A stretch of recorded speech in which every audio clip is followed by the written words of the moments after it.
이학영 전문위원과 함께하는 딱이거 시간입니다. 어서 오십시오. 오늘은 어떤 얘기 해볼까요? 네, 어제부터 이제 드디어 대한민국이 주 52시간 근무 시대, 물론 일부지만요. 이게 시행되었는데요. 이런 거에 관한 투자 아이디어로는 찾아보는 시간 갖도록 하겠습니다. 예, 주 52시간 근무에 대해서 한번 또 개념 정리를 해야 될 것 같아요. 좀 헷갈려 하시는 분들이 있어서요. 기본적으로 9 to 5 아닙니까? 하루에 8시간 근무잖아요. 원칙적으로 보면. 그러니까 8시간 곱하기 월화수목금 5일이니까 40시간. 플러스 연장 근로를 12시간까지 가능하게 해서 52시간이 되겠고요. 기존은 이게 68시간까지 돼 있었는데 여기서 16시간을 줄였다는 걸 핵심이 되겠고요. 이번에는 전부 다가 아니라 300일 이상 사업장부터 시작했다는 것이 핵심이 되겠습니다. 예, 그 휴일 근로 그러니까 그 16시간이 빠진 거잖아요. 그래서 네네. 이제 52시간이 된 건데 좀 달라진 부분 표가 있는 걸로 알고 있는데요. 그것도 한번 보도록 하죠. 네.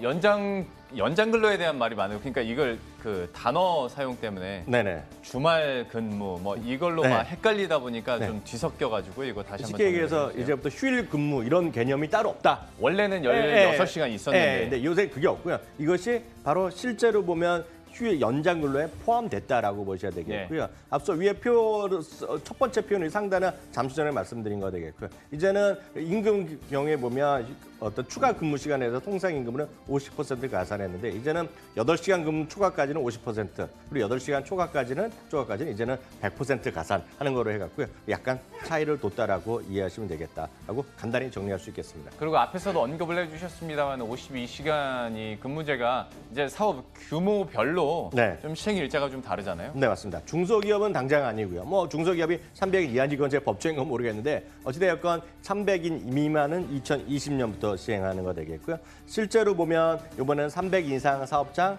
플러스 정부 및 공공기관, 그러니까 쉽게 해서 공무원들 이런 분들이 되겠죠. 이런 분들이 실제로 보면 2018년 7월부터가 되겠고요. 50인부터 300인까지는 2020년 1월부터 되겠고요. 5인에서 50인 미만은 2021년 7월부터 순차적으로 주 52시간 체제로 근무한다는 것이 일반적인 상황이다라고 일단 이해하시면 되겠습니다.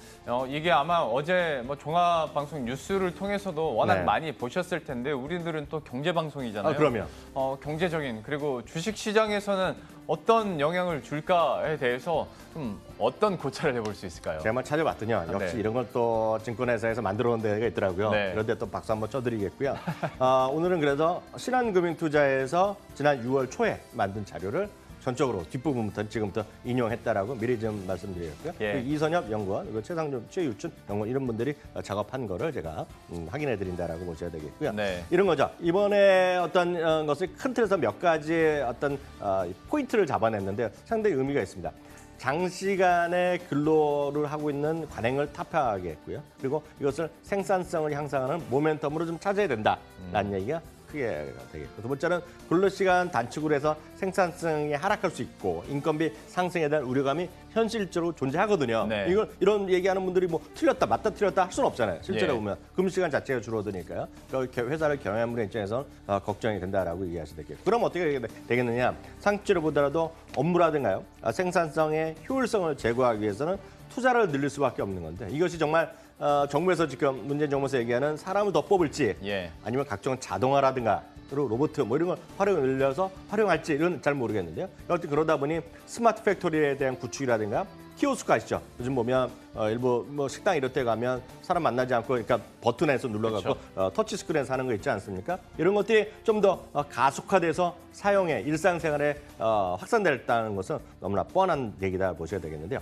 실제로 보면 노동 생산성에 뒤진다 얘기를 많이들 비판적인 얘기. 그렇죠. 시간이 줄어드니까. 사업주의 입장에서 보면 얘기를 하는데 이건 딱 그림으로 나오는 게 있습니다. 이것은 누가 만든 것도 아니고 OECD 자료를 갖고 신한금융투자가 한 것이 되겠는데요. 여기 보시면 흐리게 나오는 바그래프 있죠. 바그래프는 전체적인 근로시간 자체입니다. 근로시간. 그러니까 근로시간이 멕시코도 엄청 많이 하겠고요. 그다음에 한국 하면서 우리나라가 전 세계에서 가장 노동시간이 많은 쪽으로 일단 이해하셔야 되겠고요. 그다음에 줄이 선명하게 파란색 줄이 나오는 거가 쉽게 해서 노동 생산성인데요. 노동 생산성은 멕시코가 뭐 최저고요. 그다음에 우리나라 수준이 아니에요. 이것은 어떻게 하냐면 시간당 GDP라고 딱 계산했더라고요. 제가 보니까 노동 생산성은 OECD에서 하는 기준이 되는데요. 실제로 보면 여기 보시면 딱 알 수 있는 게 노동 시간은 많은데 실제로 보면 노동 생산성이 왜 떨어지냐. 이 왜 떨어진지는 우리가 분석할 수가 없고 각자 생각이 있으실 겁니다. 각자 지금 어떤 월급쟁이 하시는 분들 계시고 아니면 자영업 하시는 분 계시겠고 쉬는 분들 계시겠고 주부분들 계시겠지만 노동 생산성이 떨어지는 거 저는 딱 알거든요, 지금은. 네. 저도 월급쟁이를 상당히 오래 했지만 진짜 노는 시간이 많거든요, 지금은. 네. 그러니까 그런 것들이 아마 여기서 그대로 반영되고 있다라고 전 이해가 되더라고요. 이 표를 보니까. 그러니까 다른 변수들이 많겠으나 이 표를 보면 또 알 수 있는 거지 무조건 근로 시간이 길다고 해서 생산성이 좋은 건 아니다. 그러면 예, 이 정도 우리가 파악을 하면 될 것 같은데요. 네. 이런 표들을 보고 네. 또 지금 대처 방안들도 나오고 있잖아요. 앞에서 네. 말씀을 해주신 뭐 인력 충원도 네. 있고 생산량 축소도 네. 있고. 근데 이게 말은 좋다 이거예요. 근데 이게 구체적으로 핵심인데요. 어떤 여기 보면 내용인지. 파란색 있죠. 파란색 여기 오른쪽 상단에 보면 인력 충원인데요. 네네. 바로 이것이 문재인 정부가 원하는 거죠. 네. 그러니까 근로시간 단축하면서 영어로 하면 job sharing이거든요. 잡을 나눈다는 얘기거든요. 네. 그러니까 학교도 선생님이 한 명 가르칠 걸 두 명 가르치고 은행에서 은행 직원들이 은행원들이 제 방송 들으시면 서운해할지 모르겠지만 일주일에 월화수목금 일을 하시잖아요, 대부분이요. 네. 근데 보면 지점장 정도 제외하고는 일주일에 3일 만에 일해라. 뭐 이런 거죠. 나머지는 뭐 또 다른 돌아감사하는 거예요. 이게 이상할 것 같지만 미국도 그런 분이 많고요. 유럽이나 이런 분은 워낙 대부분이 이렇거든요. 지금. 그러니까 잡 쉐어링 하라는 얘기가 되면서 조금 더 인력을 충원하는 것인데 이거 뭐 비판하시는 분은 많으니까요. 각자 생각이 있을 수 있고요. 그리고 이제 오히려 생산량을 줄이겠다는 사람도 있고요. 공장 자동을 늘리겠다 이런 얘기가 있는데 바로 여기서 바로 이런 것만 보고 나서 딱 투자 아이디어를 신한금융투자에서 재미나게 뽑아냈습니다. 그래서 네. 오늘 그 종목을 좀 보여드리겠는데요. 첫 번째는 더존 비전입니다. 더존 비전. 더존 비전 어찌 보면 상식적인데요. 이게 보시면 클라우드라든가 그룹웨어 같은 거, 중소기업용 솔루션 제공은 빅데이터까지 하는 건데요. 이런 건 더존 비전. 1차적으로 말이 분명히 되는 그런 것이 되겠고요. 약간 공정 자동화와 효율화 막 그쪽 분야로 그런 거 해야 되는. 회계 이런 거 다 뭐 컴퓨터로 다 하는 거가 되겠고요. 두 번째는 포스코입니다. 포스코 ICT인데요. 이건 쉽게 해서 스마트 팩토리고 물론 지금까지는 계열사 중심이라고 했는데요. 외부 고객으로 늘리고 있고 스마트 팩토리 일반적으로 많이들 얘기하는 거거든요. 뭐 일반적으로 좀 많이 되겠고요.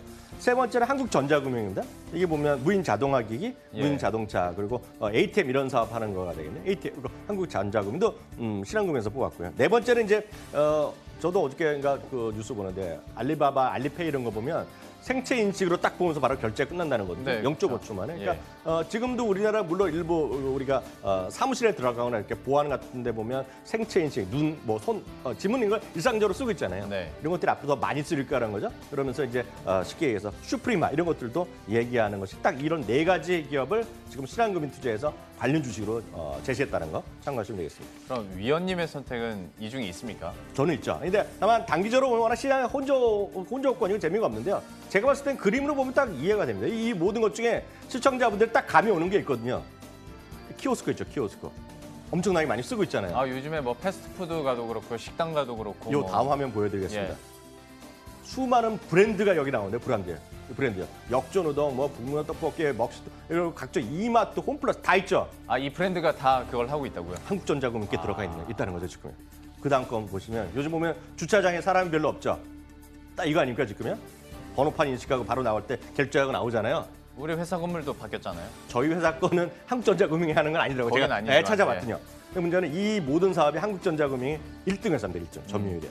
제가 보기에 장기적으로 물론 주식시장이 요즘 재미없는데요. 장기적으로 이런 것이 답이 될 수 있다는 관점에서 말씀드렸습니다. 가까이서 찾아보는 투자 아이디어가 또 되지 않을까 싶습니다. 신한금융투자에서 나왔었던 리포트 내용도 소개를 해드렸고 이 중에서 이항영 위원의 선택으로 한국전자금융에 대해서도 살펴봤으니까요. 주가 흐름도 좀 관심 있게 보시면 좋을 것 같습니다. 지금까지 이항영 전문위원과 함께했습니다. 고맙습니다.